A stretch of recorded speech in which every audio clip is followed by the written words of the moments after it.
નામ ભાવેશ રાઘવભાઈ ચોસલા, ગામ મોટા કુટવડા, તાલુકો મહુવા, જિલ્લો ભાવનગર. આજ તારીખ કેટલી છે ભાઈ? 21 છે કે 21 તારીખ 1લો મહિનો 2026. હું ભેહું લઈને આવતો હતો 5 થી 6 ના ગાળામાં. આગળ ટ્રાફિક હતી, માણસોની અવર જવર હતી.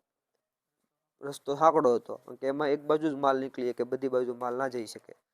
સાહેબે પીએસએ સાહેબ બધા પાછળ એને કીધું કે ભાઈ એક બાજુ તારે. મેં કીધું સાહેબ રસ્તો આગળ સારો આવે ને એટલે તારવી દો, એટલે 2 ગાડી નીકળી જાય. તો એ ગાડીમાંથી ઉતર્યા ને સીધી ગાડી મીડા બોલવા, અને જેમ મન ફાવે એમ ગાડી બોલવા મીડા, સીધા મારી પાસે મોટો કાટલો પકડ્યો અને ઢીકા પાટા જેવું શરૂ કર્યું. એમાં કાંઈક એને એ ઢીકા પાટું માર્યું મને. પછી એમ વાતચીતમાં મેં આમ હાથમાં સાડો કર્યો છે એને કાંઈક એને મારવાનું ચાલુ રાખ્યું મને. પછી એ બાબતે હા બસાવ કરતો હતો મારો, બીજું કઈ નતું થયું. પછી એમાં બસ એને મને મારવાનું ચાલુ રાખ્યું. એમાં એ થોડુંક એને વાગ્યું, થોડુંક મને વાગ્યું.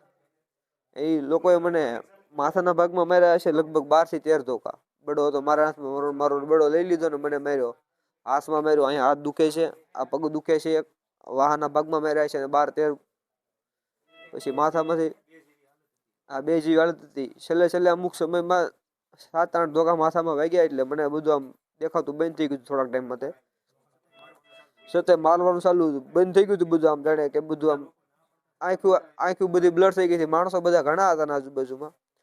એ લોકોએ મને નથી માર્યો. પછી અંતમાં હજી એક સાહેબ આવ્યા, એને પાસે લોખંડનો પેપ હતો અને એને મને લોખંડનો પેપ હોય તે માર્યો. પીળો ટી-શર્ટ પહેર્યું હતું કે શર્ટ પહેર્યો હતો, માથાના ભાગમાં માર્યો હતો. જાડેજા સાહેબ નામ છે, ભાઈ કહે છે એ પ્રમાણે. અને 15 તો ટાંકા આવેલા છે. લોહી કેટલું નીકળી ગયું કોઈ માપ નથી. હું કહું છું બેભાન થઈ ગયો હતો. અહીં દવાખાને આવ્યો હતી, સ્થિતિમાં બેભાન જેવી સ્થિતિ હતી. ઇન્જેક્શન માર્યું હતું, કાંઈક હોશ આવ્યો હતો ને એ મને દેખાતું હતું. હા મારી નાખવાની ધમકી આવી હતી નહીં. એ સાહેબ એવું હોય તે બોલ્યા કે ભરવાડોને હેનો પાવર છે, શું છે ભરવાડોને, બળ હેનું છે તને? એ કે હું જોઈ લે તને, એ કે મારી નાખીને તું એ કે જીવતો નહીં રહે, તારું સરઘસ કાઢીને બંદૂકની ગોળી મારી દો એમ કીધું. અને એમ કહે કે ભરવાડોને મારી નાખું એટલે ભરવાડો હારે શું કહે પર્સનલી દુશ્મની છે? સમાજ લેવલે કઈ પ્રોબ્લેમ હોય તો બોલો. ખરાબ કર્યું છે એનું કઈ નડે છે કે ભરવાડ સમાજ? હું તો શાંતિથી બેહું લઈને દેતો હતો. કાંઈ તકલીફ હોય બીજા માથે થોડી દાશ કાઢી નખાય. હા એમ કાયદો થોડો હાથમાં લેવાય, સીધું મારવા જ મળવાનું, ગાડી મળી બોલવાની. આપણે એવું ક્યાંય ને કોઈ હક આપે છે કે સીધું કાયદાનું?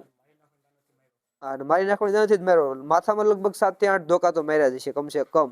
7-8 ધોકા હોય તો મને યાદ હતું. પછી જ મારું આમ બેભાન જેવું છું. પેપ માર્યો, લોખંડનો પેપ માર્યો.